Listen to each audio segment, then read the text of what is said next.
What if everyone held potential, good or bad? It's a fact, they do. Short-term plan is actually going to be attend medical school, graduate as a doctor, start working in my field. Long-term plan could take a number of different paths. Two things I could definitely tell people that have invested in my education is by sending me to NC State and by making me a student here, I will always be thinking how does this apply to community service? And I always have tangible skills that I can take my ideas and my thoughts that come out of my head and actually make something that then I can use to hopefully apply to community service.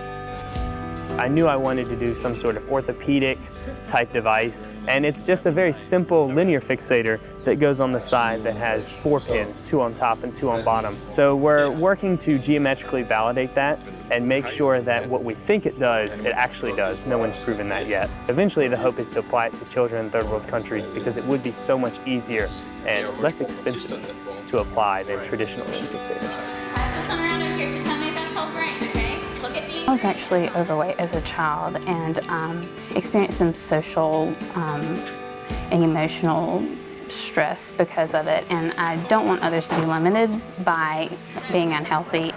When I was in high school getting ready to do my senior project, and I was watching TV, and it was a newscast about this boy, and he was overweight, and his mom was saying, I don't know how to fix this, you know, I show him love through food, and I just don't know how to take care of this. And I was talking to my mom, and I said, well, somebody needs to do something about that. Someone needs to help this mom and her son. And she looked at me, and I'll never forget this, and said, well, what are you going to do about it? And I thought, okay, so I need to do something about this. And so I developed a project that was revolved around the prevention of childhood obesity. And I went in and taught families and their small children, toddlers, about eating healthy and making healthy snack choices and things like that. So we get a stipend each year along with tuition for personal enrichment. And so I decided to design a nutrition program that focuses on making healthy choices when eating fast food and implement that in all third grade classrooms in Randolph County schools. And so I use my stipend to do that. It's not just a scholarship program. It's given that title because that's what we associate these types of programs with, but it is in an environment and a community full of passionate people that you won't find anywhere else.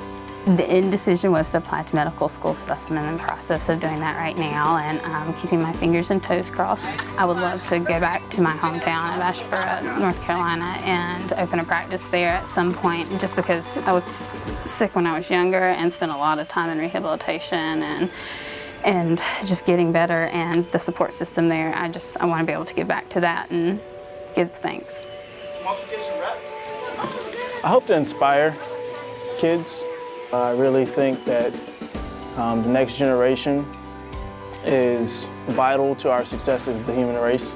So I really want my kids to be motivated to learn more about the world we live in, the past, the present, and I want them to be better than we are, my generation.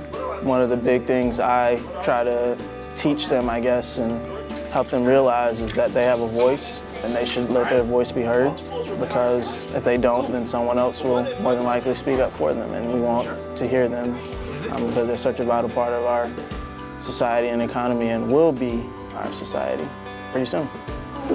Every Tuesday we have Torch Club at the Boys and Girls Club, and we go out there and we help them with homework, and we want them to do well in school, but we also take the time to share some values with them, encourage them to think about what their goals and aspirations are and how they can make a difference in the world we live in. I grew up not having the financial ability and not really some of the support to go abroad, to maybe even go to college, and so I would just say thank you to them. Their investment has made a huge impact on my life, and hopefully others. I mean, it's not just about me, so I'm very thankful, very, very thankful. I think that that's one way I could possibly give back in the future, is whether that means U.S. Senate, President of the United States, or just running for a local county school board. Not quite sure how that's going to tie in yet, but at some way, at some point, I think it'll tie in. You go out and change the world once you get done. It's my goal. I'm not sure how I'm going to do it yet, but I'm going to.